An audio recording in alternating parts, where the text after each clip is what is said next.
자, 여러분 인사드리고 시작하도록 하겠습니다. 자, 여러분 안녕하십니까? 자, 오늘 여러분들하고 문제풀이 강의인데 여러분 지금까지는 열심히 안 해도 상관없어요. 솔직히 말씀드려 지금까지 하나도 열심히 안 해도 되거든요. 근데 지금서부터는 조금 신경 쓰셔야 돼요. 신경 쓰시는 게 제가 이제 방법을 좀 알려드릴 테니까 그것만 잘 보시면 될 것 같습니다. 자, 그러면 여기 빈 공간에다가 잠깐 여러분들 써드릴게요. 자, 민법은 어떻게 하면 고득점을 받으시냐면요. 그냥 한마디로 얘기해서 민법 고득점 그냥 시키는 대로 하면 됩니다. 이게 굉장히 좀 무슨 추상적 뜬구름 잡는 소리냐. 여러분 무조건 민법은 고득점을 받으시려면 첫 번째 여러분들이 기출지문의 복습을 좀 많이 하셔야 돼요. 기출지문 복습을 많이 하자. 근데 제가 이걸 말씀을 안 드리면 여러분들께서 굉장히 좀 뭐라 그럴까 방향을 못 잡으시는 것 같아가지고 첫 번째 시간부터 말씀드립니다. 기출지문 복습은 어떻게 하느냐.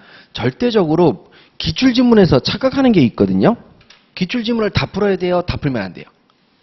다 풀면 안 돼요. 쓰레기 같은 문제도 있는데 왜 다 풀어요? 그래서 기출지문을 복습할 때 선별한 부분을 공부하셔야 됩니다. 선별. 그러니까 다시는 절대 출제되지 않을 문제들도 있어요. 근데 그걸 왜 풀어요? 그걸 왜 공부해요? 그러면 공부량만 늘어나고 점수가 오르지 않습니다. 왜? 다시 출제되지 않을 거니까. 그런데 여러분 다시 출제되지 않을 부분은 문제가 쉽겠어요? 이상하게 어렵겠어요? 이상하게 어렵습니다. 이런 것들은 절대 건드시는 게 아닙니다. 그래서 제가 여기 부분에 선별을 다 해드립니다. 그래서 이게 이미 선별되어 있는 부분은 어디냐면 선별된 부분은 여기 OX 문제지로 되어 있는 거 있죠. 여긴 이미 다 선별을 해놨습니다. 그러니까 요거를 자꾸 여러분 반복해서 보시면 선별된 기출지문을 복습하시는 거죠. 그래서 자 선별된 OX 요약서하고 기출지문 요약서하고 기출지문이 들어가 있죠. OX로 들어가 있죠. 요약서하고 OX 기출지문. 따로 써야 되겠네. 자, 그래서 여러분 요약서하고 OX 기출지문을 계속 반복해서 봐주세요. 플러스 OX 기출지문.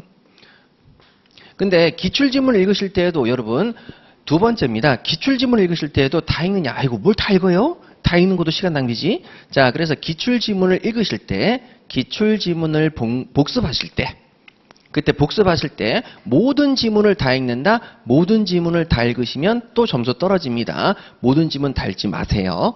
그럼 어떻게 읽어야 되느냐. 밑줄을 그어드릴 테니까 밑줄 부분만 읽으세요. 제발. 밑줄 부분을 자꾸 읽으시면 여러분들 감각이 이제 생깁니다. 밑줄 부분만 반복해서 읽자. 반복해서. 자, 이게 왜 그러냐면 여러분 시험 문제를 만드시는 분들은 여러분들을 틀리게 하기 위해서 오만 수식어를 다 집어넣어요. 그럼 그 수식어에 끌려가야 되겠어요? 그 수식어를 버릴 수 있어야 되겠어요? 버릴 수 있어야 됩니다. 수식어를 버려야 돼요. 그래야만 빠르게 읽고 논점을 찾는 거죠.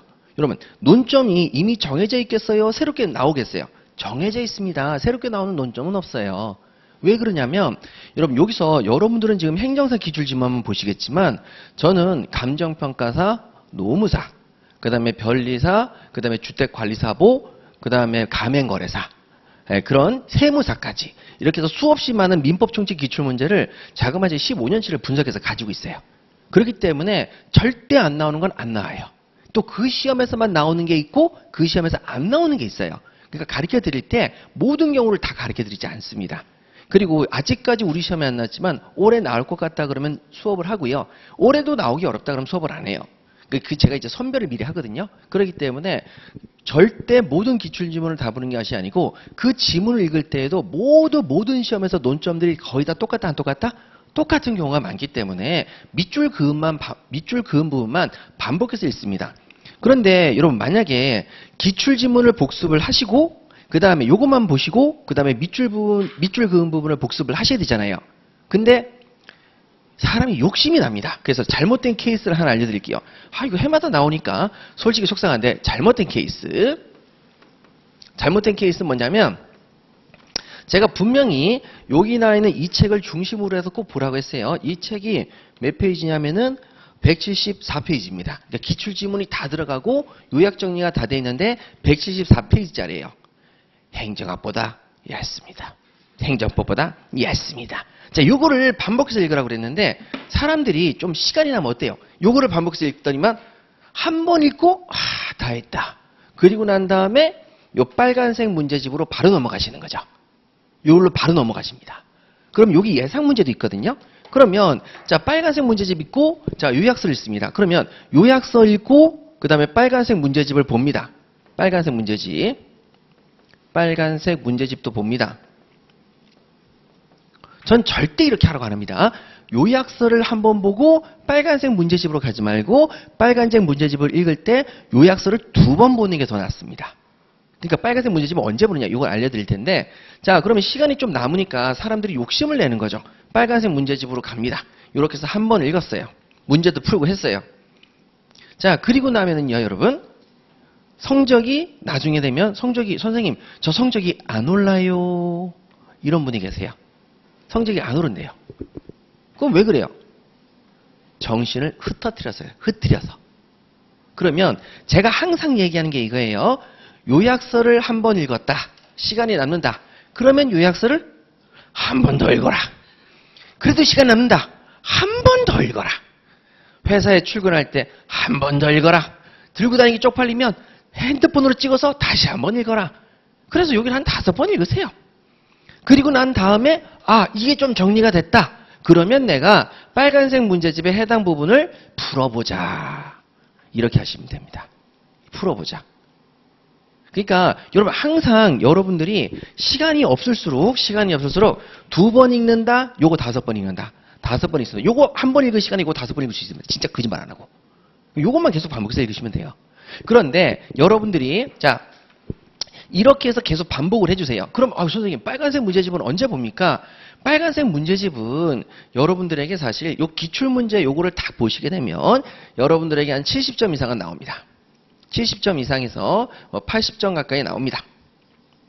그러니까 요거 80점 가까이 나오는데 빨간색 문제집을 읽으면 여러분들에게 4문제에서 5문제 다시 말해서 만점에서 1개 틀리고 요 정도까지 가는 게 빨간색 문제집입니다. 여기 예상 문제가 있거든요. 예상 문제. 그러면 선생님 빨간색 문제집은 자 기존에 우리가 보는 공부가 효율적으로 보기 위해서 OX 문제집으로 돼 있단 말이에요. 사례형까지 다 OX로 돼 있단 말이에요. 그러다 보니까 오지선다형의 느낌이 있어요 없어요? 좀 부족하죠. 예, 그것을 채워나가는 과정이다. 이렇게 보시면 되는 거예요. 그러니까 여러분들께서 무조건 시간이 날 때에는 요거를 익숙해지면 익숙해질수록 빨간색 문제집을 풀 때 너무나도 쉽게 풀립니다. 그러니까 이게 제일 빨리 익숙해지는 게 중요합니다. 그래서 여러분들이 매일같이 시간이 나실 때는 시간이 안 나시겠으니까 제가 이제 말씀을 드릴게요. 자, 그러면 여러분들이 나중에 되면 어떤 일이 벌어지냐면 요거하고 요거를 한 번씩만 봐가지고 또는 요거 2번 한 번 봤어요. 그리고 나서 선생님 제가 성적이 여기까지는 올랐는데 요 이상 잘 안 오릅니다. 어떻게 하면 좋죠? 그래가지고 제가 그분한테 이게 174페이지 아닙니까? 174페이지 그러면 1일 17페이지를 읽으시면 됩니다. 그럼 17페이지라고 한다면은 장수로는 몇 장입니까? 8장 정도 됩니다. 그치요? 그럼 8장 정도를 읽으셔라. 여기 요약 정리되어 있는 거 문제까지 8장 정도를 매일같이 읽어라. 그랬더니 딱 10이 딱 읽고 나서 그리고 난 다음에 하니까 점수가 쭉 올라가 있는 거죠. 근데 이거 한 번만 읽었겠어요? 2-3번 읽었겠어요? 2-3번씩 읽어요. 한 번 읽어라 그러면 한 번 읽고 읽었어요. 이러면 안 됩니다. 읽었어요 그럼 최소 몇 번? 3번을 읽어야 됩니다. 그럼 언제 읽느냐? 여러분 항상 말씀드리는데 공부를 할 때 방금 읽었으니까 다시 한번 이렇게 읽으면 결론적으로 몇 번 읽은 것이다? 한 번 읽은 겁니다. 밥을 먹을 때 숟가락 10번 떴다고 해서 10끼 먹은 거 아닙니다. 그러니까 그 자리에서 공부하실 때에는 10번 공부하도록 몇 번? 한 번밖에 안 됩니다. 텀을 두셔야 돼요. 텀 몇 시간을 두고 다시 읽으면 이게 요때가 2회독입니다. 요때가 2회독. 그러니까 여러분들께서 저녁에 공부를 하셨죠? 저녁에 공부를 했습니다. 그러면 될 수 있으면 제가 얘기하는 공부 시간은 지하철입니다. 지하철. 자, 지하철에서 공부를 하셨어요. 그럼 읽었죠? 그래, 오케이, 읽었다. 그러면 집에 가세요. 씻으세요. 뭐 좀 드세요. 텔레비전 보시고 자기 전에 한 번 더 읽으세요. 그럼 몇 회독? 2회독. 자, 그 다음날 아침에 일어났습니다. 아침에 일어났는데 한 새벽 한 6시쯤 일어나가지고 자, 요거 한 10분 정도면 다 읽습니다. 자, 그럼 읽으세요. 그럼 몇 회독? 3회독 이렇게 되는 거죠. 이렇게 읽으셔야 됩니다. 제발. 근데 이 텀이 너무 길면 됩니까? 또 안 됩니까? 안 되죠. 한 일주일에 읽고 2회독, 일주일에 읽고 3회독 안 됩니다. 이러면. 그러니까 될 수 있으면 2, 3일 안에 3회독을 읽으시는 게 제일 좋습니다. 권하는 건 이틀 안에 3회독이 하는 게 제일 좋습니다.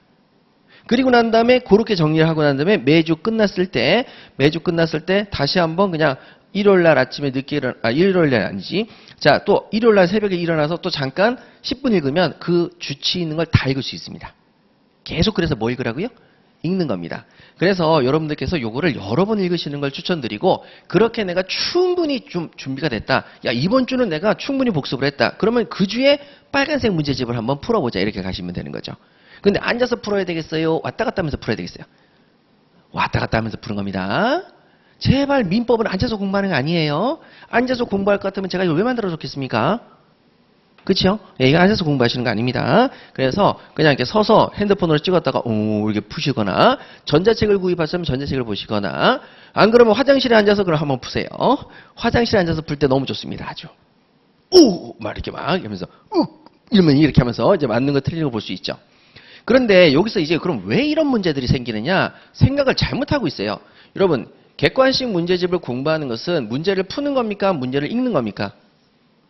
사람들은 문제를 풀어야 된다고 생각해요. 뭘 풀어요? 문제를 읽는 거지. 그럼 공부는 문제를 푸는 거다, 문제를 읽는 거다? 읽는 겁니다. 문제 푸는 거 아니에요. 그래서 여러분 착각하시면 안 됩니다. 객관식 문제집은 세 번째, 문제를 읽어서 익숙히 만드는 겁니다. 문제를 읽어서 익숙하게 만듭니다. 여기 익숙하게만 되면 풀지 않아도 읽혀요. 풀지 않아도 문제를 읽을 수 있습니다. 맞네, 틀리네, 읽을 수 있습니다. 그런데 그럼 문제집은 왜 풉니까? 수학은 문제집을 왜 풉니까? 한국사는 문제집을 왜 풉니까? 어디를 논점으로 잡는지 모르니까 풀면서 논점을 잡는 겁니다. 근데 제가 논점을 다 잡아드리잖아요. 논점을 다 잡아드리면 풀어야 되겠어요? 읽어야 되겠어요? 읽는 거죠. 읽는 겁니다. 그래서 뭐 너튜브 이런 데 공부하는 데 보면은 뭐라고 얘기를 해요? 자, 먼저 공부부터 먼저 하라고 합니까? 해설지를 꼼꼼히 읽으라고 합니까? 해설지를 꼼꼼히 읽으면 문제는 풀린다 안 풀린다? 그게 왜요? 왜 그래요? 읽으면서 논점을 잡는 거죠. 근데 논점을 다 잡아서 동그라미에다 밑줄까지 다 걷는데 그걸 왜 풀고 앉아 있어요? 읽는 겁니다. 착각하시면 안 돼요. 그러니까 내가 얼마나 반복해서 읽느냐가 중요한 공부죠. 여러분, 그러면 공부라는 게 이해를 수반하는 겁니까? 공부라는 건 사실상 암기를 하는 겁니까? 암기입니다. 여러분, 초등학교 들어가기 전에 어렸을 때 엄마가 이렇게 종이책을 다 보여주면서 여기 뭐 이렇게 바나나가 그려있으면 자, 이게 뭐라고? 바나나. 그럼 이해를 하는 거예요? 아니죠. 뭐 하는 거예요? 암기하는 거예요. 여러분, 바나나 설명해 보세요. 노랗고 기다란 뭐 이렇게 말도 안 되는 거예요. 설명 못한다니까요. 이해를 못했다니까요. 우리는 그냥 단순히 뭐 했다? 암기를 한 겁니다. 그러니까 문제풀이도 마찬가지로 뭐 한다? 암기를 통해서 익숙해지는 게 가장 중요합니다. 이걸 보고 바나나라고 얘기할 수 있으면 문제도 마찬가지로 읽으면 틀렸네 맞네를 맞출 수가 있는 거죠. 착각하시지 마세요. 문제를 푼다는 이상한 생각은 하지 마십시오. 그러면 시간 낭비입니다. 문제를 앉아서 풀고 있잖아요. 문제를 읽으면 훨씬 간단하게 끝날 것을. 예, 그렇게 말씀을 드릴게요. 그런데 제가 이게 왜 이걸 말씀을 드리냐면 요게 서울대에서 사실은 그 하는 방법이기도 하고 공부 잘하는 애들 쓰는 방법이기도 한데 여러분 자 이렇게 밑줄을 쫙 그었어요. 자 뭐뭐뭐 할 수 있다. 자 그런데 이게 틀린 지문이라고 합시다. 자 그럼 틀린 지문은 이렇게 X를 칩니다. 그러면 뭐뭐뭐뭐는 할 수 있다 할 수 없다. 할 수 없다 이렇게 읽는 거예요. 이렇게 읽는 거라고요.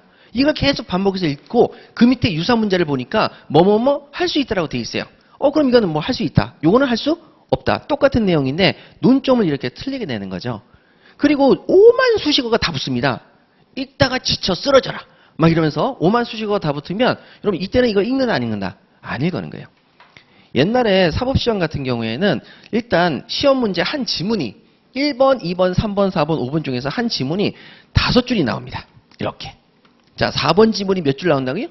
5줄. 자, 그러면 여러분 여기서 1번 지문 5줄, 2번 지문 5줄, 3번 지문 5줄, 4번 지문 5줄, 5번 지문 5줄. 이렇게 해서 총 40문제가 나오는데 그거를 시간 내에 풀어야 돼요.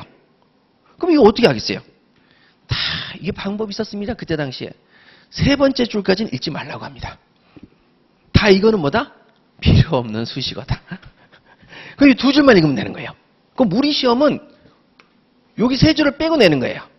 요 3줄을. 그럼 사법시험은 몇 줄을 더 내는 거예요? 3줄을. 읽다가 지쳐 쓰러지게. 거긴 논점이랑 전혀 상관이 없습니다. 그래서 3줄을 빼고 읽으라고 했더만 점수를 다 잘 받더라고요.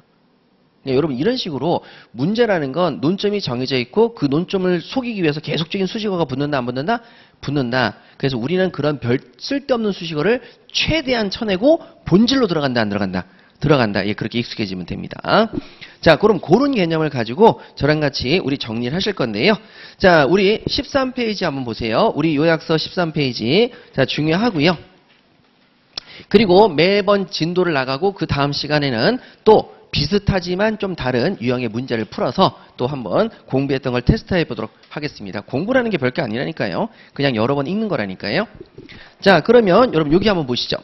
우리가 기본 강의 때 공부했던 판서노트입니다. 그 판서노트를 가지고 다시 한번 이론을 정리하겠다 안 하겠다? 하겠다는 거죠. 자, 그럼 다시 한번 이론을 정리합니다. 여러분, 요 그림을 옛날에 본 적이 있어요 없어요? 있지요. 그럼 이해했어요? 아니요, 눈에 익어요. 그러면 괜히 친근해 보이는 거죠. 예, 요게 포인트입니다. 그래서 자, 우리 13페이지 보시게 되면 자, 여러분 법 1이라고 되어 있죠. 법 1입니다. 자, 법원은 분쟁 해결의 기준이죠. 자, 그래서 분쟁 해결의 기준 법 1 이렇게 하셔가지고 여러분 여기다 별표를 3개 치세요. 자, 올해 시험에 법원이 나올 가능성이 별표 3개다라고 해서서 자, 13페이지 법원 별표 3개 치시고 자, 로마 짤번의 법원입니다.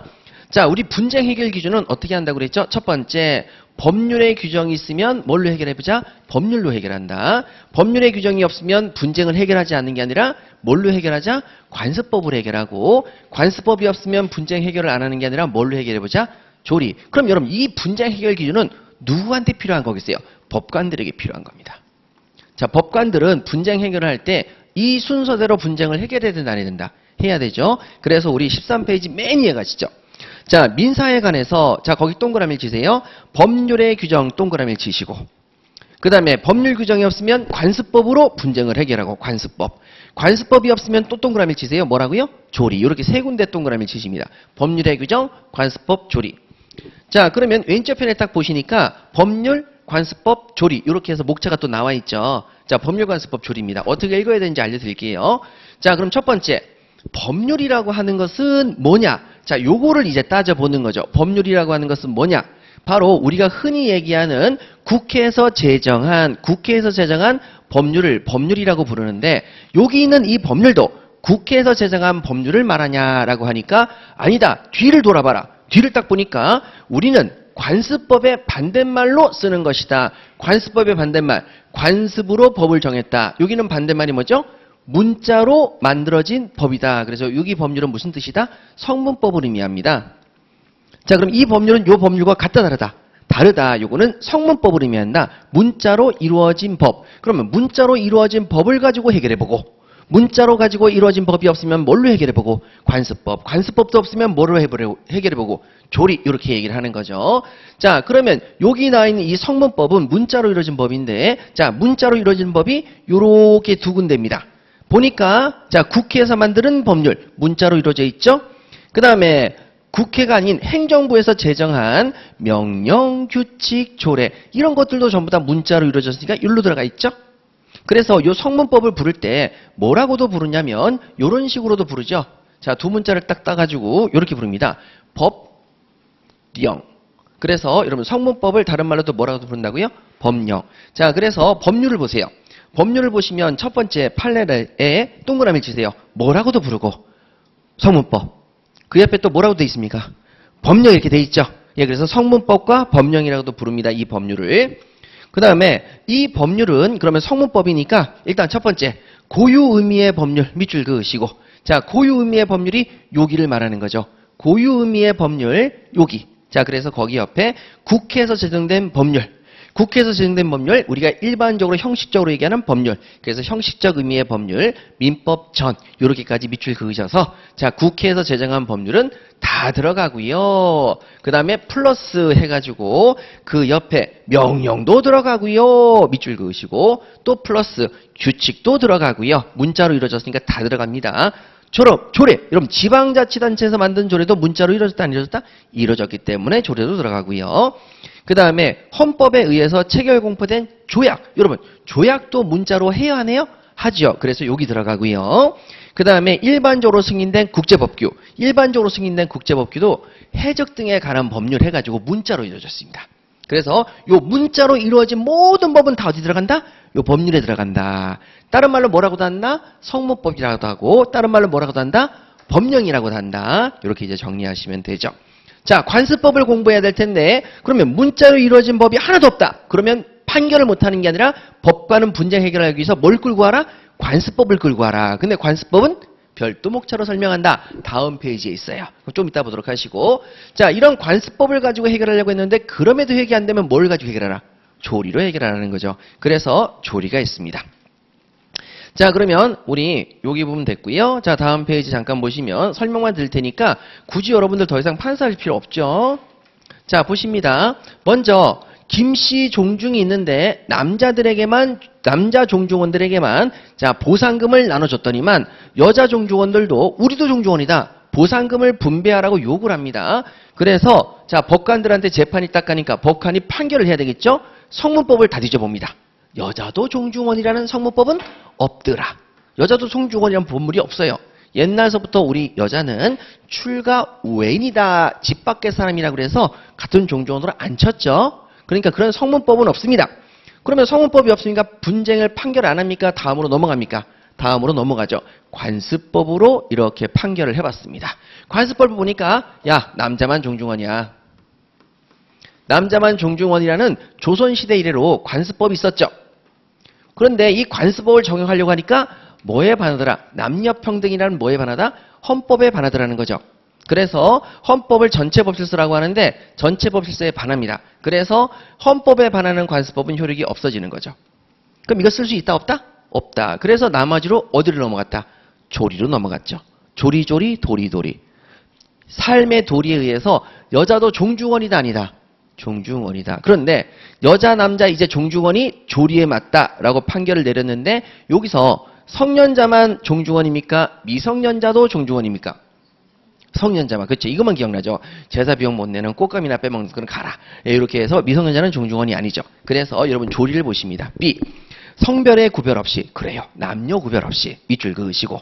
자, 성년이 되면 성년 동그라미 치세요. 성년이 되어야만 종중원의 구성원이 된다고 봄이 조리에 뭐하다? 합당하다.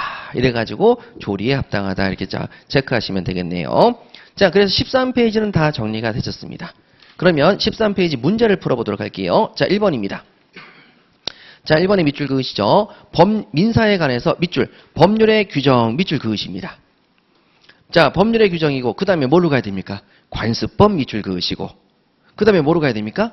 조리 밑줄 그으십니다. 그러면 복습을 하실 때 법률의 규정, 관습법, 조리 끝. 이렇게 공부하시면 되지 나머지는 읽을 필요가 없습니다. 자, 그 다음에 이제 2번 가시죠. 민법 제1조 소정의 법률 밑줄 그으시고 민법 제1조 소정의 법률은 무슨 법입니까? 성문법, 다른 말로 법령인데 우측에 형식적 의미의 법률만을 뜻한다. 여러분 형식적 의미의 법률도 들어가긴 하지만 국회가 제정한 형식적 의미의 법률이 들어가긴 하지만 그것만을 뜻합니까? 추가가 더 있습니까?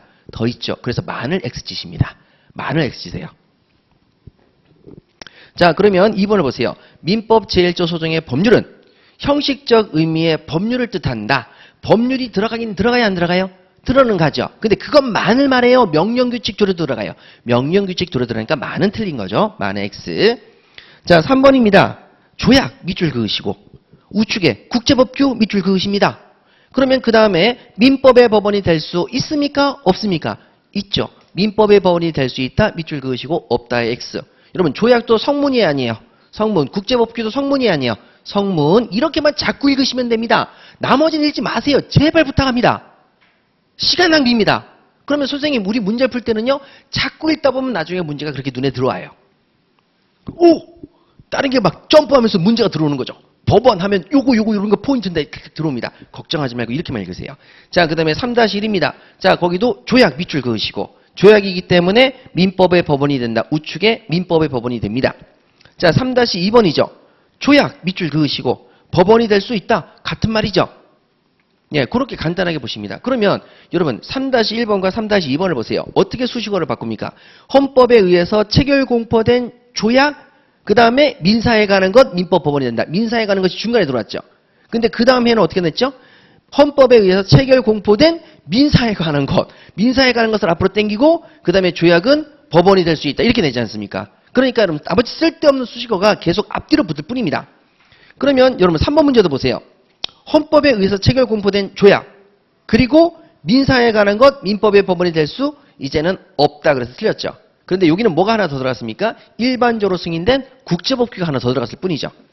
그렇기 때문에 문제를 읽으실 때 아무짝에 쓸모없는 부분은 읽으실 필요가 없습니다. 정신만 사나워져요. 자, 그럼 4번 가시죠. 두 번째 줄에 조리에 합당하다 나오면 조리에 합당하다란 무슨 사례가 나오겠습니까? 무가종중원인가 나올 겁니다. 첫 번째 줄에 후손은 성별의 구별 없이, 그죠? 성별의 구별 없이 성년이 되면 당연히 종중의 구성원이 된다. 밑줄 그으시면 되죠. 자, 논점. 조리가 나오면 논점이 성년, 미성년. 성년, 남녀 구별 있다, 없다? 없다. 이거 자꾸 논점으로 자꾸 읽으시면 된다고요. 무슨 말인지 알겠죠? 그거 계속 논점으로 읽으시는 겁니다. 자, 이렇게 하면 이쪽 부분 정리가 되셨고, 자, 이제 우리 14페이지로 넘어가셔서, 자, 관습법과 사실인 관습의 비교를 보시겠습니다. 자, 그러면 여기 한번 볼게요. 이건 어려운 건 아니니까요, 여러분.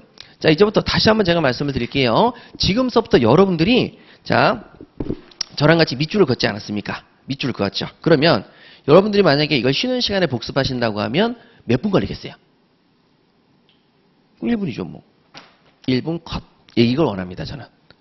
그럼 복습 시간이 길면 된다, 안 된다? 안 되는 거예요. 그럼 지하철을 가다가 이거 읽으신다. 1분 컷. 많이 길어야 뭐예요? 1분 컷. 예, 그러면 여러분 이렇게 해서 7페이지를 읽는다. 그러면 7분 컷. 이렇게 해서 16페이지를 읽는다. 그럼 몇 분 컷? 16분 컷. 예, 이렇게 되시면 된다고요. 근데 그거를 또 계속 그 다음날 또 읽는다, 안 읽는다? 읽는다. 자기 전에 읽는다, 안 읽는다? 읽는다. 그러면 더 짧아져요. 그게 복습이에요. 그것만 계속 반복해 주시면 된다고요.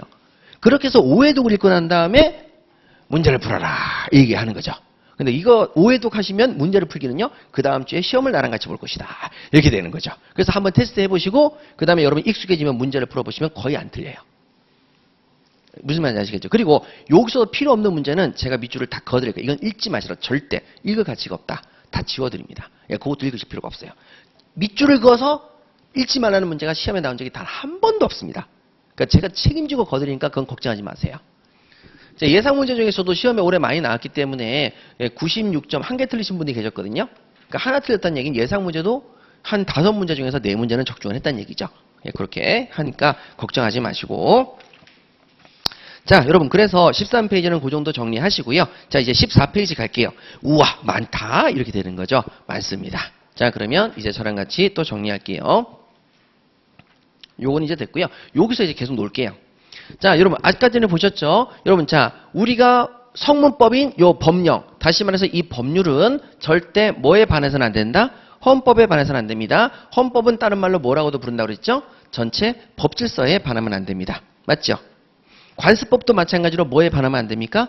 헌법에 반하면 안 됩니다. 뭐에 반하면 안 됩니까? 전체 법질서에 반하면 안 됩니다.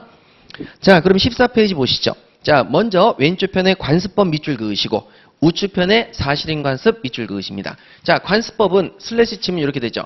관습과 법적 확신. 자, 그래서 관습과 법적 확신입니다. 전체 지우고요. 자, 관습법은 관행과 관습과 법적 확신을 갖춰야 됐습니다. 그래서 왼쪽 편에 보시면 관습법 밑줄 그으시고, 자, 얘는 법원으로서 기능합니다. 제1조의 법원이죠. 자, 그리고 그 밑에 사회에 거듭된 관행 밑줄 그으시고 법적 확신과 인식 요렇게 이제 체크하시면 틀리실 일이 전혀 없으시겠죠? 자, 이제 효력을 가십니다. 효력. 자, 효력을 보실 때에는 첫 번째 이거부터 보시죠. 효력을 보실 때에는 야, 관습법인데 첫 번째 법적 확신이 없어지면 이게 관습법에 효력이 있을까? 효력이 없죠. 효력이 없습니다. 그래서 관습법에서 뭐의 효력이 없다? 법적 확신을 없어졌다. 그럼 이제 관습법이 아니겠죠. 그래서 첫 번째, 사회 구성원이 관행의 법적 구성력에 대해서 확신을 갖지 않게 되었다. 그러면 더 이상 관습법의 효력이 없는 거죠. 그래서 첫 번째가 자체적으로 자, 법적 확신이 없어진 경우에 효력이 없어진다. 이렇게 정리하시죠. 이렇게 정리하시면 되시겠습니다. 자, 그러면 이제 두 번째 가보도록 하겠습니다. 두 번째가 뭐냐면 여러분 관습법 위에 누가 있습니까? 관습법 앞에 누가 있습니까? 성문법이 있죠.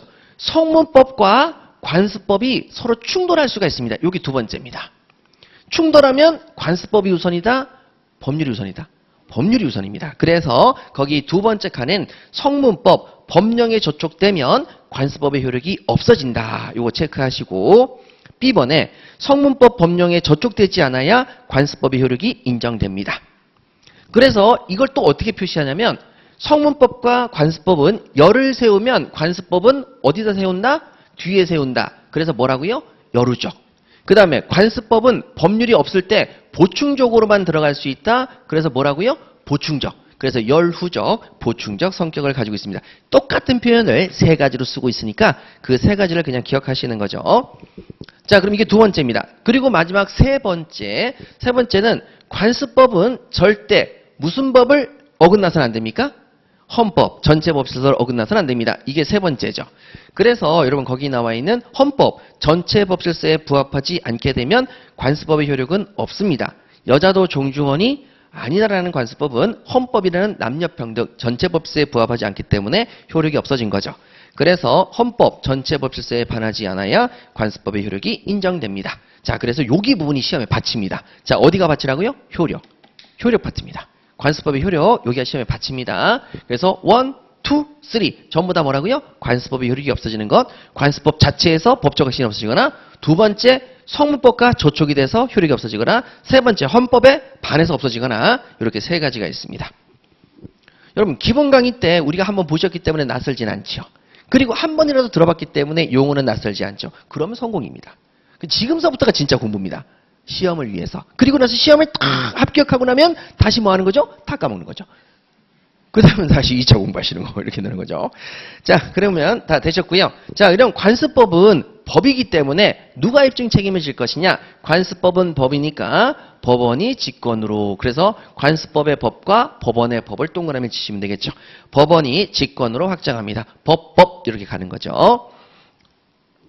자, 다음에 사실인 관습을 좀 가도록 하겠습니다. 사실인 관습은 여러분 뭐 판서노트 내가 뭐 비지 말씀 안 드려도 되죠. 자, 사실인 관습입니다. 자, 6페이지 있는데요. 6페이지. 요것도 갈게요. 자, 사실인 관습입니다. 여러분 제가 변호사 상담비가 있는데 관행적으로 얼마를 받느냐? 관행적으로 시간당 10만 원씩을 받습니다. 그런데 변호사법을 보니까 이런 법은 없습니다만은 변호사 상담비를 시간당 20만 원 받으라고 써 있습니다. 자, 그럼 서로 충돌되죠.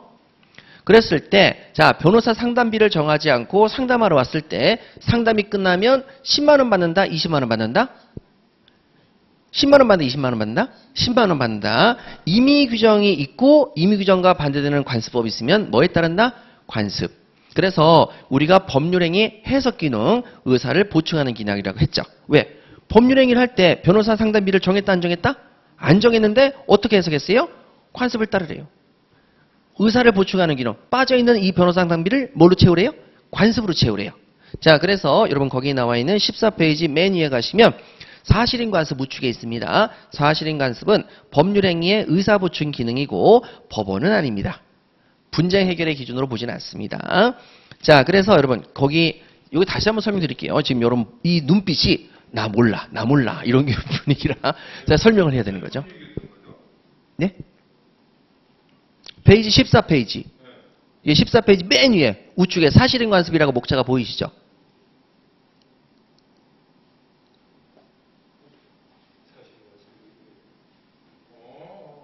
찾으셨습니까? 예. 아, 영상 보시는 분 죄송합니다. 못 찾으시고 못 찾으시면 이것도 힘들잖아요. 자, 그래서 여러분 목차를 제가 먼저 말씀을 드리니까 자, 보시면 됩니다. 자, 보세요. 여러분 관습이 있습니다. 이게 법적 확신까지는 아니고 그냥 관행적으로 이 정도 받습니다. 시간당 10만 원 받습니다. 제가 20년 전에도 시간당 10만 원이고 지금도 물어보니까 시간당 10만 원이옵니다. 그래서 변호사들이 계속 투덜거리죠. 날 샜어. 이게 올라야 되는데 안 올라. 자, 그런데 변호사법에 이런 규정은 없는데 예시를 그냥 드립니다. 변호사법에 보니까 시간당 얼마? 20만 원 받으랍니다. 그런데 여러분 이것은 임의규정입니다. 이건 시험에 안 나오니까 뭐 임의규정이 있어요. 그러면 여러분 관습과 임의규정이 서로 충돌합니까? 안 합니까? 충돌하죠. 그랬는데 만약에 그냥 우리 20만 원 받겠다 정하면 20만 원, 10만 원 받겠다 그러면 10만 원 이렇게 딱 하면 되는데 에이씨 변호사 상담비를 정하지 않고 뭐라고 합니까? 상담받으러 오세요라고 했어요. 상담비를 정했어요? 안 정했어요? 안 정했어요. 그러면 이제 가려고 하니까 돈 주고 가야지. 그럼 돈을 받아야 되는데 10만 원 받는다, 20만 원 받는다. 서로 의사표시에 해석이 필요합니다. 왜? 상담비를 정하지 않았으니까 그때 얼마를 줄 거라고 해석해야 되느냐? 그러면 그때 의사를 빠진 것을 보충하는 기능은 얼마를 받을 것이냐라는 부분이 이제 문제가 되는 거죠. 그래서 민법 규정에 써놨습니다. 임의규정과 다른 관습법이 있으면 뭐에 의한다? 관습. 자, 그래서 여러분 거기 14페이지 맨 위에 목차에 사실인 관습이 있지 않습니까? 자, 거기에서 세 번째 칸에 조문을 보세요. 법령 중에 선량한 풍속, 기타 사회질서에 관계없는 규정, 임의규정. 이제 이건 다 알아들으실 거고. 자, 임의규정 밑줄 그으시고 다른 관습 밑줄 그으십니다. 임의규정은 20만 원, 다른 관습 얼마입니까? 10만 원. 이렇게 있을 때 당사자의 의사가 명확하지 아니한 때 얼마를 받을지를 명확하게 정하지 않았을 때에는 뭐에 따른다? 관습. 예, 관습에 의하니까 얼마 받아라? 10만 원 받아라. 의사를 보충해 주는 거죠. 10만 원 내놔. 법률행위 해석 기준이 되는 거죠. 10만 원 줘. 자, 그래서 위로 올라가니까 사실은 관습 밑에 법률행위 의사 보충 기능이다. 이렇게 되어 있네요.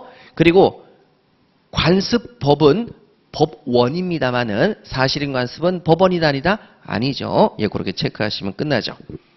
자, 그 다음에 사실인 관습은 여러분 사실인 관습은 뭐라고요? 사실인 관습에 시읒 들어가니까 당사자가 주장 입증한다. 그래서 시읒이죠. 관습법은 법이니까 법원이 직권이고 사실인 관습은 사실이니까 뭐가 입증한다? 당사자가 입증하는 거죠. 그래서 당사자가 주장 입증한다. 이렇게 되어 있습니다. 자, 14페이지 보시게 되면 여러분 문제가 1번서부터 10번까지가 있는데 여러분 자 문제를 한번 풀어볼게요. 자, 14페이지 01번 문제입니다. 자, 1번에 관습법 밑줄 그으시죠. 관습법. 그러면 당연히 뭐가 나와야 되겠습니까? 사회에 거듭된 관행이 일단 나와야 될 겁니다. 사회에 거듭된 관행 밑줄 그으시고 그 다음에 우측에 사회의 법적 확신과 인식 밑줄 그으십니다. 자, 관습법이 있으려면 뭐가 필요하다? 사회에 거듭된 관행과 관습과 사회의 법적 확신과 인식이라는 법적 확신과 인식이 필요하죠. 자, 그럼 뭐가 되겠습니까? 관습법이 되는 거죠.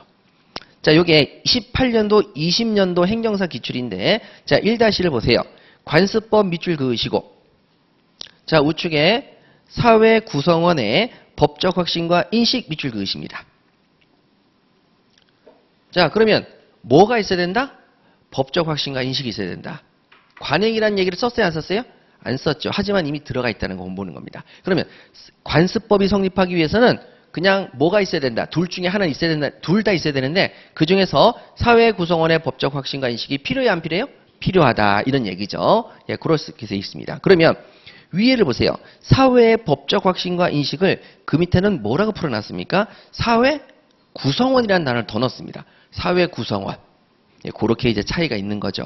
자, 그렇게 해서 1번하고 1- 문제까지 보셨고 자, 그 다음에 2번 문제 가시죠. 사실인 관습 밑줄 그으시고 우측에 당사자의 의사를 보충합니다. 밑줄 그으세요. 당사자의 의사를 보충합니다. 자, 그 다음에 2-1번 갈게요. 사실인 관습 밑줄 그으시고 그 다음에 당사자의 밑줄 우측에 의사를 보충한 밑줄 되셨죠? 그러면 여러분 위에 있는 2번 문제하고 2-1번을 보세요. 물어보는 문제는 뭡니까? 사실인 관습은 당사자가 의사를 보충하는 것이다. 그랬는데 여러분 2번 문제는 법령으로서 효력이 없는 단순한 관행으로서 쓸데없는 수식어가 붙었고 2-1번은 의사가 명확하지 아니한테 쓸데없는 수식어가 붙었죠. 그러니까 여러분 우리는 복습할 때 사실인 관습은 뭐 할 때 쓴다? 당사자가 의사를 보충. 그러니까 어떤 문제가 나오더라도 이 틀을 벗어나지 않으니까 사실인 관습하면 그냥 기계적으로 나중에는 당사자의 의사를 보충. 그걸 찾으시면 되는 거죠. 예, 그런 식으로 연습을 하라는 겁니다. 자, 3번입니다. 사실인 관습 밑줄 그으시고 우측에 법원으로서의 효력. 여러분 법원으로서의 효력이 있어요? 없어요? 없어요. 법원으로서의 효력 X.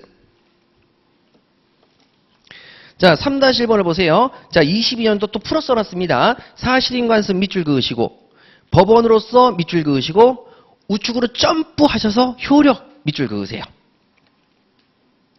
여러분 법원으로서의 효력이 있습니까? 없습니까? 없죠. 그런데 이거를 찢어놓은 거예요. 그리고 안에다가 쓸데없는 법령에 저촉되어 있지 않은 아무짝에 쓸모가 없는 얘기를 써놓은 겁니다. 그러니까 이런 것들을 읽으실 필요가 있다 없다? 없다. 예, 그렇게 해서 눈만 베린다 말씀을 드릴게요. 여러분 수식어를 붙인다면 저도 그 사이에 한 2문장 정도는 또 넣을 수 있겠어요? 없겠어요? 있죠. 그냥 엄한 마음만 생기면 다 할 수 있습니다. 그러니까 그걸 읽는 게 아니에요. 자, 그 다음에 4번입니다. 관습법 밑줄 그으시고 우측에 법적 구성력에 대해서 확신을 갖지 않게 된 경우 밑줄 그으십니다. 더 이상 법적 확신이 없대요. 그럼 그 밑에 효력을 잃는다. 맞아요. 자, 4-1번을 갈게요. 첫 번째 줄에 관습법 밑줄 그으시고 우측에 법적 구속력에 대해서 확신을 갖지 않게 되었더라도 밑줄 그으시고 우측에 효력의 영향을 받지 않는다. 효력의 영향을 받지 않아요. 효력이 없어져요. 없어지죠. 않는다. X. 그러니까 효력이 잃는다. 효력의 영향을 받지 않는다. 전혀 반대말을 쓴 것뿐이죠. 자, 그 다음에 15페이지 가시면 5번입니다. 관습법 밑줄 그으시고 그 옆에 법령에 저촉되지 아니하는 한 법령에 저촉되지 않는다. 그러면 법령에 저촉되지 않으니까 성문법에 저촉되지 않는 거죠. 됐죠? 그러면 우측에 효력이 있어요? 없어요? 있죠. 효력이 있다. 효력 밑줄 그으시고 자, 5-1번입니다. 관습법 밑줄 그으시고 우측에 법령에 저촉하는 관습법. 여러분 법령에 이번엔 저촉해요? 저촉되지 않아요? 자, 5번은 저촉되지 않아요. 5-1번은 법령에 저촉이 돼야 안 돼요? 저촉돼요. 그럼 법령에 저촉이 되면 효력이 있어요? 없어요? 없죠. 그래서 우측에 효력 밑줄 그으시고 X입니다. 말장난입니다. 말장난. 자, 그 다음에 06번을 갈게요. 관습법 밑줄 그으시고 법률에 대해서 열후적 보충적 성격. 자, 법률 동그라미를 치시고 자, 6-1번을 갈게요. 숭악한 것들. 관습법 밑줄 그으시고 성문법에 대해서 보충적 효력. 여러분 이번엔 법률이라고 썼어요? 성문법이라고 썼어요? 성문법이라고 썼죠. 숭악한 것들 이렇게 해서 넘어가시는 거죠. 성문법에 대해서 보충적 효력이다. 자, 7번입니다. 첫 번째 줄에 전체 법질서에 반하는 밑줄 그으시고 그 밑에 관습법으로서의 효력이 인정될 수 있어요? 없어요? 없어요. 그 다음에 7-1입니다. 관습법 밑줄 그으시고 우측에 전체 법질서에 부합하지 않게 되었다. 밑줄 그으시고 그러면 우측에 효력이 인정돼요? 효력이 부정돼요? 효력이 부정. 이렇게. 그러니까 저랑 같이 문제를 푸시면서 생각하시고 읽으시고 계속 이렇게 하시면 더 좋습니다. 자, 그 다음에 8번입니다. 관습법 밑줄 그으시고 우측에 전체 법질서에 반하지 않고 맞아요. 전체 법질서에 반하지 않아야 돼요. 않고 여기까지만 밑줄 그으세요. 정당성과 합리성은 아무짝에 쓸모없는 표현입니다. 자, 8-1번 갈게요. 전체 법질서에 반하지 않아야 밑줄 그으시고 우측에 관습법으로서의 효력이 인정이죠. 자, 이제 9번입니다. 관습법은 법이죠. 우측에 법원의 직권으로 확정. 맞네요. 9-1입니다. 관습법 밑줄 그으시고 우측에 법원의 직권으로 이를 확정. 맞네요.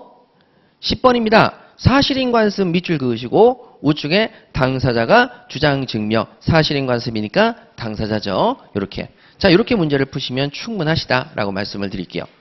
자, 여러분 복습을 하실 때 제발 쓸데없는 걸 읽지 않는다. 계속 똑같이 나오는 패턴은 수식어가 앞에 있냐 뒤에 있느냐 이런 문장을 넣느냐 안 넣느냐의 차이가 있을 뿐이지 묻고 싶은 문제는 똑같다 안 똑같다? 똑같다. 이걸 절대 잊으시면 안 돼요. 그러니까 문제를 전체를 다 읽고 있잖아요. 시간이 부족해요. 시간이 부족합니다. 자, 그래서 여러분들만 그런 게 아니라 모든 시험이 다 그래요. 그래서 문제를 읽을 때 중요한 포인트를 밑줄을 그어드리는 이유는 우리만 그어드리는 게 아니라 다른 데도 다 그어드려요. 그래야만 굉장히 공부하는 시간이 줄어들기 때문이죠. 자, 이건 다 됐고요. 요것도 이제 됐고. 자, 요거는 여기 부분 제가 설명드리기 위해서 좀 끌고 왔는데 여기다 설명드릴게요. 자, 우리 16페이지 한번 보십니다. 자, 16페이지. 자, 법률 관계가 되어 있습니다. 법률 관계. 자, 거기 로마자 1번에 강행 규정과 임의 규정이 있죠. 강행 규정, 임의 규정이 있습니다. 자, 거기 왼쪽 편에 임의 규정, 강행 규정에 대한 부분 이 개념은 설명드릴 필요가 없어요. 넘기시고 자, 로마자 1번에 주은 법률행위에 별표를 하나 치세요. 주은 법률행위. 자, 올해 시험에 나갈 가능성이 상당히 높습니다. 그래서 오늘 여러분들에게 프린트까지 나눠드렸죠. 그래서 주은 법률행위가 이렇게 프린트로 나눠드렸습니다. 요 프린트로 나눠드렸는데 요거를 저랑 같이 보시면서 자, 준비하도록 할게요. 자, 그러면 이제 여기 부분을 볼게요. 자, 주은 법률행위라는 건 뭐냐? 일단 개념을 먼저 말씀드려야 되겠죠? 우리가 이런 건 뭐 기본 강의 때는 했던 것 같은데 굳이 다 까먹었어요. 그 기억하실 필요도 없어요. 자, 그러면 주은 법률행위를 볼게요. 자, 왼쪽 편에 보니까 목차에 표에 보니까 목차에 법률행위라고 되어 있죠? 법률행위. 그리고 여기 O가 되어 있을 거예요. 그 다음에 맨 우측에 보시니까 법률 규정 이렇게 되어 있죠? 법률 규정. 그리고 X라고 되어 있을 거예요. 자, 요 표를 어떻게 읽느냐면 제가 이제 말씀드릴게요. 주은 법률행위는 말 그대로 이겁니다. 법률행위다. 법률행위에 준해서 보겠다. 준해서 보겠다. 그럼 얘는 완전한 법률행위다 아니다. 여러분 만화 영화 중에서 이누야샤라고 있습니다. 반은 엄마는 사람, 아빠는 괴수. 그러니까 반인 반수죠. 자, 그러면 걔를 사람으로 봐야 되겠습니까? 괴수로 봐야 되겠습니까? 모르는 거죠. 그러면 여러분 반반 섞이면 사람으로 본다, 괴수로 본다, 모르는 거예요. 그런데 애를 사람에 준해서 보겠다 그러면 준 사람이 되는 거죠. 그 외형이 깔끔하게 생겼어요. 귀는 괴수귀인데 얼굴은 깔끔하게 사람처럼 생겼어요. 그러면 여러분 일단 괴수로 본다, 사람으로 본다. 사람에 준해서 보겠다 이런 얘기예요. 그럼 여기도 법률행위하고 법률규정이 뭐한다? 반반 섞였어요. 자, 법률행위하고 법률규정이 뭐한다? 반반 섞였어요. 그런데 뭐처럼 봐버리겠다? 법률행위처럼 봐버리겠다는 거예요. 그러면 자 거기 나와 있는 내용 중에서 하나를 보세요. 최고. 최고. 이제 여러분 기본 강의를 공부했었으니까 최고죠. 최고는 독촉. 무권 대리 행위를 상대방이 독촉을 했는데 자 독촉하는 건 물어보는 거야 안 물어보는 거야? 물어보는 거죠. 법률행위입니다. 그렇죠? 법률행위. 그래 우린 법률행위야. 그랬는데 여러분 물었는데 답이 없으면 어떻게 해요? 무권 대리에서 물었는데 독촉을 했는데 최고를 했는데 답이 없다. 그러면 현상 유지. 그래서 추인을 거절한 것으로 본다. 추인 거절로 봤어요. 여러분 이건 법률행위예요? 법률규정이에요? 법률규정이죠? 법률규정에 의해서 추인 거절로 본대요. 반은 뭐고? 법률행위고. 반은 뭐고? 법률규정입니다. 근데 이걸 뭐처럼 봐버리자? 법률행위처럼 봐버리자. 이걸 뭐라고 부른다? 준법률행위라고 부릅니다. 그러면 여러분 여기서 얘기하는 게 이겁니다. 최고는 자 최고를 보세요. 독촉은 첫 번째 언제 효력이 생길까요? 의사표시의 효력은 언제 생기죠? 도달시. 그럼 이것도 최고는 언제 효력이 생길까요? 도달시. 그 얘기입니다. 자 그러면 여기도 마찬가지로 최고를 직접 해야 되겠지만 법률행위는 직접 합니까? 대리인이 대신할 수도 있습니까? 대리인이 대신할 수 있죠. 그럼 여기도 마찬가지로 최고도 독촉도 꼭 직접 해야 됩니까? 대리인이 대신할 수도 있습니까? 대리인이 될 수 있죠. 그 얘기입니다. 그래서 뭐처럼 봐버리자? 법률행위처럼 봐버리자. 이 얘기입니다. 요게 최신 판례까지 나왔으니까 한번 볼게요. 자, 그럼 준법률행위 로마자 2번이 있는데 자, 거기 가운데 준법률행위 밑줄 그으시고 법률행위를 했으나 법률행위로 독촉을 했으나 그 다음에 법률규정에 따라 효과가 발생한다 안 한다. 효과가 발생한다. 예, 이런 뜻이 되겠습니다. 자, 그러면 여러분 A번에 우리 두 문자를 따서 외우셔야 돼요. 이거는 어쩔 수가 없어요. 자, 여러분 제가 이제 설명을 드렸는데 요따고 가지고는 시험장에서 시험 문제 푸시는데 시간이 오래 걸리니까 자, 우리 시험에 아주 적합하도록 외워봅시다. 먼저 준법률행위는 두 가지가 있습니다. 의사의 최고가 있습니다. 의사의 통지. 자, 의사 동그라미 치세요. 의사의 통지. 자, 지금 방금 물었죠? 어떻게 할 거야? 독촉한다! 하고 의사를 통지하니까 거기에 최고가 있었어요. 최고, 요것만 동그라미 치세요. 의사의 통지, 최고, 이렇게 동그라미 치시고. 자, B번에 관념의 통지. 자, 관념의 통지는 요거는 이제 여러분 공부하기 좀 어려워요. 그래서 여기는 그냥 관념으로 생긴다라고 하시고, 그 다음에 그 옆에 각종의 통지, 각종의 승인, 각종의 통지에 통 동그라미 치시고, 그 다음에 각종의 승인에 승 동그라미 치어서 요거는 채권 총론에서 나오는 부분이라서 여러분들이 그냥 외우시는 게 좋습니다. 설명드리면 오히려 복잡하니까. 자, 그러면 두 문자가 어떻게 되냐면 의사, 최고, 관념, 통승. 자, 통동사 스님, 관념, 통승. 자, 이렇게 해서 준법률행위는 의사, 최고, 관념, 통승. 이렇게 두 문자를 따서 외우시는 게 제일 좋습니다. 예, 관념은 통도사 스님이지. 통승. 그 다음에 의사는 최고야. 이렇게 해서 의사 최고. 자, 이렇게 돼 있습니다. 자, 그러면 그 밑에 자, 준법률행위 밑줄 그으시고 의사표시 도달주의 유추 적용 밑줄 그으시죠. 자, 의사표시 도달주의의 유추 적용이니까 도달주의에 따라서 효력이 생긴다. 관념 통지, 그 다음에 의사 최고. 요거 도달주의에 따라 효력이 생긴다. 자, 그 다음에 그 옆에 하나만 더 쓰세요. 대리에 관한 유추 적용. 대리에 관한 유추 적용. 직접 해도 되지만 대리인도 최고 통지 승인할 수 있다. 유추 적용. 올해 시험에 나갈 가능성이 굉장히 농후하다. 이렇게 말씀을 드릴게요. 자, 그러면 그 밑에 문제가 있습니다. 자, 문제 한번 풀어볼게요. 자, 먼저 1번이죠. 자, 우측에 밑줄 그으세요. 준법률행위 밑줄 그으시고 2번도 준법률행위 밑줄 그으시고 3번도 준법률행위 밑줄 그으시고 4번도 준법률행위 밑줄 그으십니다. 자, 그럼 1번 갈게요. 동그라미 1번. 최고 동그라미를 치시고 최고 준법률행위입니까 아닙니까? 준법률행위입니다. 맞죠? 의사 최고의 최고. 자, 그 다음에 2번입니다. 채권 양도의 통지 통 동그라미를 치시고 이거 준법률행위 맞습니다. 그 다음에 3번 채무의 승인. 자, 거기에 승 동그라미를 치시고 요것도 준법률행위가 맞습니다. 자, 준법률행위 맞죠? 그 다음에 계약의 해제 해당되는 사항이 없죠? 그럼 준법률행위가 아니다. 아닙니다. 이렇게 문제를 푸시면 돼요. 자, 그러면 여기 프린트물 한번 볼게요. 자, 프린트물 보시면은 오늘 나누는 프린트물입니다. 자, 여기 보시면은 도달주의 원칙은 이렇게 돼 있죠? 아이고. 자, 최신 판례인데, 자, 이게 2021년도 간평 문제도 나왔고요. 16년도 노무사 문제도 나왔고, 그 다음에 여기 최신 판례로 예상 문제인데, 2024년도에 나왔던 최신 판례가 되겠습니다. 자, 한번 보실까요? 도달주의의 원칙은 준법률행위도 유추 적용될 수가 있다, 없다? 있다. 그런데 여러분, 준법률행위는 뭐였어요? 의사, 최고, 관념, 통수. 통이죠. 예, 준법률행위도 유추 적용될 수 있다? 예, 할 수 있어요. 처음 나온 문제는 아닙니다. 자, 그 다음에 02번이죠. 채권 양도 통지와 같은 준법률행위의 도달. 여러분, 준법률행위의 도달도 자, 뭐랑 똑같이 본다? 법률행위의 도달과 똑같이 봅니다. 그래서 내용을 알 수 있는 객관적 상태에 놓여있을 때 이게 뭐죠? 도달이죠. 예, 도달입니다. 또 나왔죠. 채권 양도 통지와 같은 통의 준법률행위입니다. 아주 채권 양도의 통지를 시험에 내는 걸 제일 즐겨합니다. 그래서 이렇게 그래서 맞는 겁니다. 자, 그러면 여기 나와 있는 또 최신 판례를 볼게요. 자, 지금까지는 둘 다 뭐였습니까? 도달주의를 얘기했어요. 둘 다 뭘 얘기했죠? 도달주의. 그런데 최신 판례가 뭐가 나왔냐면 자, 의사 통지, 관념의 통지, 의사 최고, 관념 통수 이와 같은 준법률행위에 대해서도 법률행위랑 유추 적용하니까 대리에 관한 규정이 유추 적용이 된다 안 된다? 된다. 그래서 대리인이 할 수도 있다. 이렇게 이제 최신 판례까지 정리하시는 거죠. 요게 지금 변리사 시험 문제 나왔더라고요.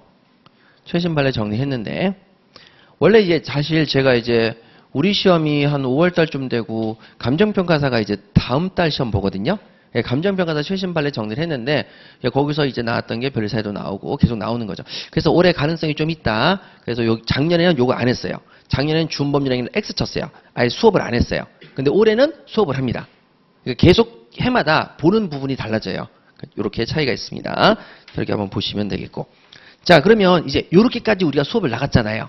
자, 이렇게 수업을 나갔다. 그럼 여러분들이 여기를 복습을 좀 많이 해주시고 그리고 난 다음에 이제 문제를 푸시면 되는데 예상 문제도 우리가 좀 해봐야 되겠죠.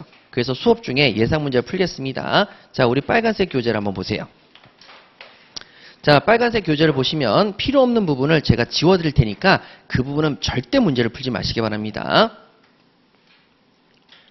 자, 9페이지 보시면 2015년 행정사죠.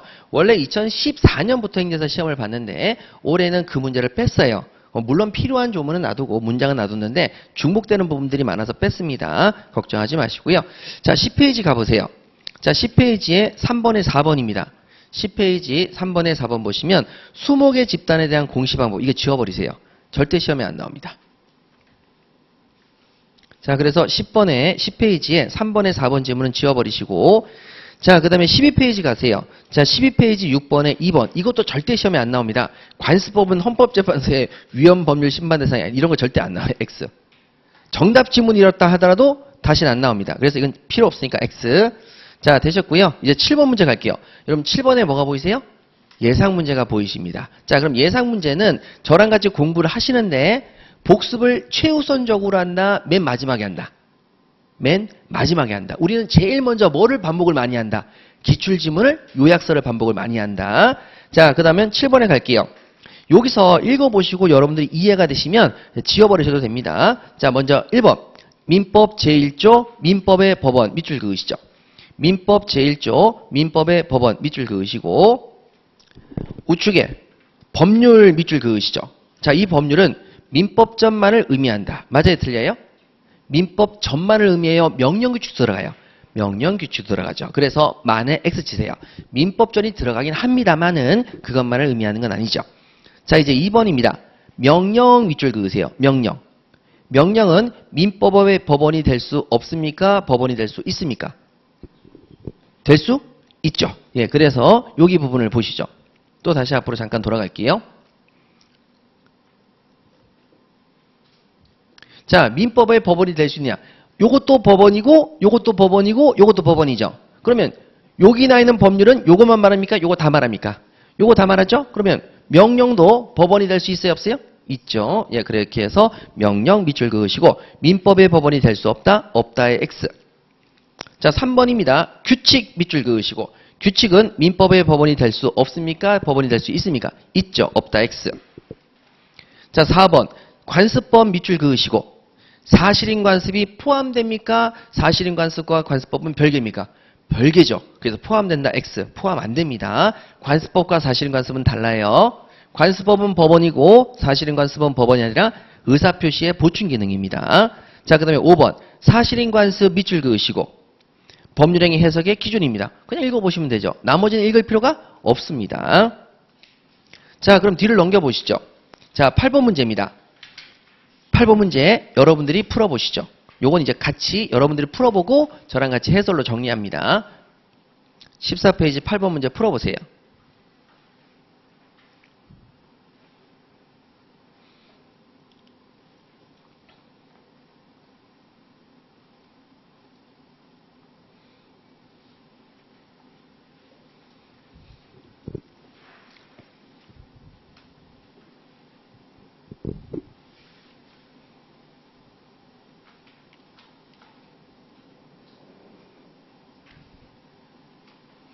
자, 그러면 같이 한번 문제 풀게요. 자, 8번입니다. 자, 8번에 보시면 1번에서 자, 사실인 관습이 보이실 겁니다. 사실인 관습 밑줄 그으시죠. 자, 사실인 관습은 우측에 법령으로서의 효력입니까? 의사표시, 의사의 보충 기능입니까? 의사 보충 기능이죠. 법령으로서의 효력이 없습니다. 여러분, 법령으로서의 효력은 뭐죠? 법령으로서의 효력을 가진다? 여기 들어가냐라고 물어보는 거죠. 들어가요, 안 들어가요? 안 들어가요. 얘는 아무런 효력이 없어요. 의사 보충 기능이죠. 법령으로서의 효력 X. 자, 그 다음에 2번입니다. 민법에서의 법원 밑줄 그으시고 우측에 국회에서 제정한 법률 만을 말합니까? 만은 아닙니까? 만은 아니죠. 만의 X. 다른 것도 들어가니까 3번 관습법 밑줄 그으시고 우측에 법원이 직권으로 이를 확정한다. 직권이에요. 당사자가 입증해야 돼요. 직권. 법이죠. 법원이. 자, 4번 조례 밑줄 그으시고 규칙 밑줄 그으시고 자, 성문법에 들어가요? 안 들어가요? 들어가죠. 법원이 될 수 있다. 법원이 될 수 없다. 그래서 없다의 X. 자, 이제 5번입니다. 국제법규 밑줄 그으시고 민법의 법원이 될 수 있습니까? 없습니까? 있죠. 그래서 민법의 법원이 될 수 없음 밑줄 그으시고 없으면 X. 그래서 정답이 몇 번이다? 3번. 이렇게 문제를 푸시는 거죠. 자, 이렇게 정리하시면 됩니다. 자, 그러면 여러분들이 만약에 집에 가셔서 자, 우측에 15페이지 1번 준법률행위에 해당하는 것을 모두 고른 것은 여러분, 자, 준법률행위에 해당하는 게 뭐라고요?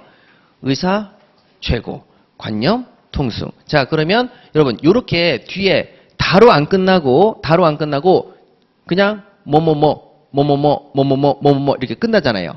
다로 안 끝나고 하나의 문장이 아니라 승인, 통지 뭐 이렇게 끝나잖아요. 그럼 그런 문제는 절대 왼쪽부터 읽으면 안 됩니다. 항상 맨 끝에만 읽는 겁니다. 항상 뭐에만 읽는다? 맨 끝에 문제 푸는 스킬입니다. 자, 그럼 여기도 딱 보니까 한눈에 보이죠? 자, 그럼 왼쪽으로 읽는다? 우측만 읽는다? 우측, 승인, 준법률행위, 통지, 준법률행위, 해제? 아니에요. 그 다음에 우측에 최고, 준법률행위다 아니다? 준법률행위다. 이렇게 읽으시는 겁니다.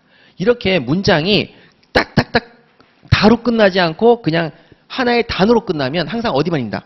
우측만 읽습니다. 우측만. 우측만 읽고 문제 풀고 하면 됩니다. 자, 그러면 이런 부분이 저 뒤에도 또 있거든요. 자, 한 번만 보여드릴게요. 자, 한 번 어딜 보시냐면 여러분 118페이지를 가보세요. 자, 118페이지 가시면은 이런 문제가 계속 나옵니다. 여기도 마찬가지로 어떻게 합니까? 라고 나오는 거죠. 자, 이렇게 하면 어떻게 합니까? 라고 나오는 겁니다. 자, 그러면 그렇게 돼 있을 때는 여러분 항상 어디만 본다? 맨 우측만. 자, 그 다음에 115페이지도 한번 가보세요. 115페이지 가시게 되면 자, 거기도 10번 문제, 11번 문제를 보십니다. 다로 끝났습니까? 그냥 단어로 끝났습니까? 단어로 끝났죠. 그러면 항상 어디만 본다? 맨 우측. 양수한 사람, 부담하고 있던 사람, 뭐 매수한 사람, 파산관제인, 그 다음에 가등기 마친 사람, 항상 어디만 본다? 맨 우측만 봅니다. 그리고 문제를 푸시는 거예요. 아셨죠? 그래서 요거는 나중에 저랑 같이 문제를 풀 거니까 요렇게 문장으로 끝나지 않고 단어로 끝날 때에는 항상 어디만 있는다? 우측만 있는다. 요걸 항상 문제 스킬로 기억하시면 되겠습니다. 자, 이렇게 정리가 되셨고요. 자, 첫 번째 시간은 여러분들에게 이제 어떻게 공부하는지 그거 방법을 알려드렸는데 여러분 우리가 이거 공부한 지가 꽤 오래됐죠. 그랬는데 자, 기억이 나세요 안 나세요? 나세요. 아주 어색하진 않죠. 그러면 성공적입니다. 기본 강의를 들으셨을 때. 그러니까 여러분들은 지금서부터 저랑 같이 밑줄 그은 거를 계속적으로 반복한다 안 한다? 반복합니다. 근데 예상 문제를 풀어보니까 이거는 우리 시험 문제가 아니라 다른 시험 문제거든요. 패턴이 똑같아요 안 똑같아요? 똑같죠? 예, 똑같습니다. 그러니까 계속적으로 익숙해지면 나중에 다른 시험을 보셔도 들어옵니다, 눈에. 그러니까 여러분 지금은 우리가 계속적으로 그럼 다른 시험 문제를 풀어본다. 기출지문에 계속 반복을 많이 한다. 기출지문 반복을 많이 한다. 요거를 포커스로 잡으시면 되겠습니다. 잠깐 쉬었다가 계속하도록 하겠습니다.